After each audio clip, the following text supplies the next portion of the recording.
Hey everyone, and welcome back to the Read Report. I'm your host, Nicole Ryan, and we've had another jam-packed week filled with updates as we get ready for Karen Read trial number 2. A federal judge has ruled that Karen Read can be retried on all 3 charges. Now, Read's defense team had tried to argue that since the jurors from the first trial have come forward stating that they were allegedly unanimously in favor of acquitting Karen Read on 2 out of the 3 charges, the only charge they were technically hung on was the involuntary manslaughter while operating under the influence charge. Karen Read's defense team tried to argue that because of this, Read technically shouldn't be retried on all 3 charges. She should actually only be tried again on the 1 charge that they were hung on. However, the federal judge has said that because the final verdict wasn't delivered in open court, the charges still stand. So this means that Read can and potentially will face charges again on April 1st for second-degree murder, manslaughter while operating under the influence, and leaving the scene of a personal injury and death. Now, Judge Beverly Cannoni has also issued a gag order limiting what attorneys can publicly say about the case. The prosecution has also filed a motion to block Karen Read's defense from using a third-party culprit defense, which has been playing a major role in media coverage of the case and also played a huge role in the first trial. This alleged conspiracy that they're pointing to might actually be the cause of John O'Keefe's death, instead of saying, my client Karen Read is not guilty. They've chosen to argue this other route, basically alleging that other people were responsible for John's death, and they're trying to cover it up. Now, if the judge grants this motion, the defense could still argue a Bowdoin defense, claiming that basically the police failed to conduct a thorough investigation, leading to reasonable doubt about Read's guilt, which, who knows, that might actually be the stronger argument for the defense to go with to begin with, but remains to be seen what Judge Cannoni will rule on that. But she has issued that gag order, meaning that technically both sides aren't allowed to make extrajudicial statements about the trial. Now, the prosecution has also released a list of witnesses, so this includes Trooper Michael Proctor, the lead investigator suspended without pay since July, William Read, Karen Read's father, who prosecutor Hank Brennan claims that they want him to testify about alleged statements that Karen Read made to her own father. And another surprising name on the list is Aidan, aka Turtle Boy Kearney. Now, Aidan Kearney, for those of you who don't know him, is a journalist and blogger behind Turtle Boy Daily News. And Aidan Turtle Boy Kearney has been a key player involved in the Free Karen Read moment. He's put a lot of attention on the case. He has called into question some of the state's handling of the case, some of the witnesses. So why would the prosecution want to call Turtle Boy, the biggest Free Karen Reader there is, to the stand?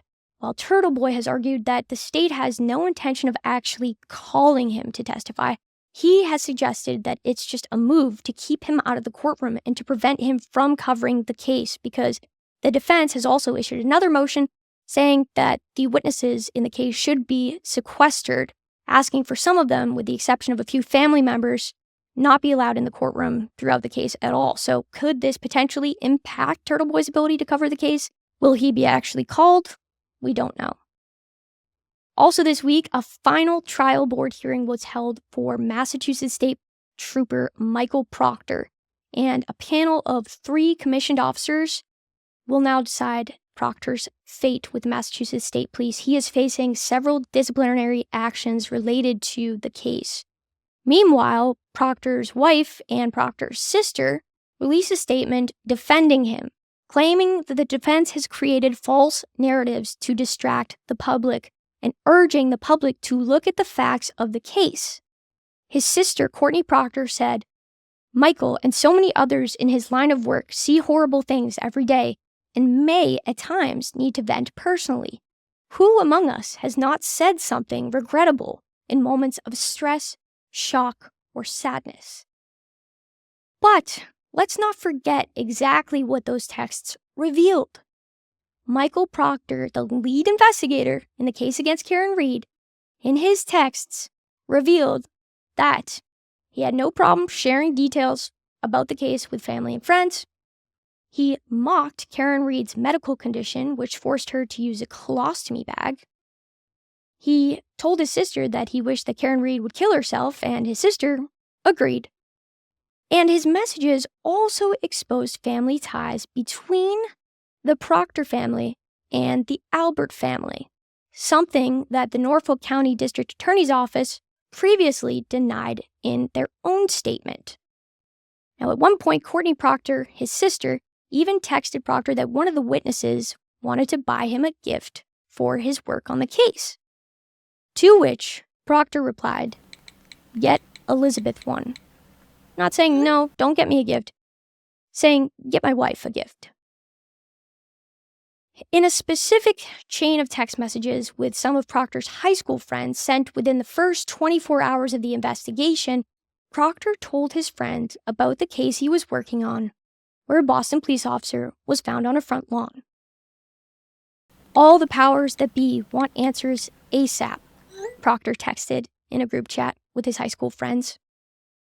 "I'm sure the owners of the house will receive some shit," one friend named Bird responded in the group chat. "Nope," Proctor replied. "Homeowners of Boston Cop 2.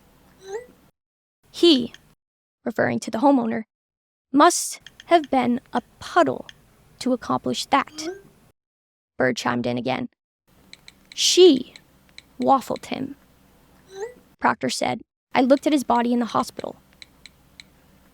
His friends continued to ask him about the case in the group chat, even asking for the name of the other Boston cop involved, something that Proctor, interestingly enough, chose not to disclose. "But I assume you guys are out to make it cut and dry, since it involves cops," one friend texted. "Something stinks," Bird said. "Yeah, but there will be some serious charges brought on the girl," Proctor texted. "Attaby. I can only imagine what internal affairs at BPD are trying to get out there," a friend responded. "Is she hot at least?" he followed up with. "From all accounts, he didn't do a thing wrong," Proctor texted, referring to the homeowner. "She's a whack job." "Yep, she's a babe. Weird Fall River accent, though. No ass," Proctor added. "Ah, not newsworthy then," Bird said jokingly. "Oh, she's skating?" someone said. "Zero chance she skates. She's Proctor assured the group of friends. "Good. No ass," Bird declared. To which Proctor responded with a laugh. At the time that those text messages were sent in a group chat with his friends from high school, Massachusetts State Police Trooper Michael Proctor had interviewed a grand total of 3 witnesses in the case. He hadn't even visited the crime scene, and he hadn't even been in the house on 3rd and 4th Fairview Road. But he declared to his friends that yes, in fact, Karen Reid would be hit with some charges. Now what's next? Judge Cannoni has yet to rule on the defense's motion to dismiss. There are a bunch of other pre-trial hearing motions that she will have to rule on ahead of the April 1st trial date. And both sides are due back in court on March 18th. That's all for this week. Thanks for tuning into the Reid Report. Stay tuned for more updates as this case unfolds. Don't forget to follow us on YouTube, Spotify, Instagram, TikTok, whatever you got. And be sure to stay curious and keep questioning. Until next week, take care.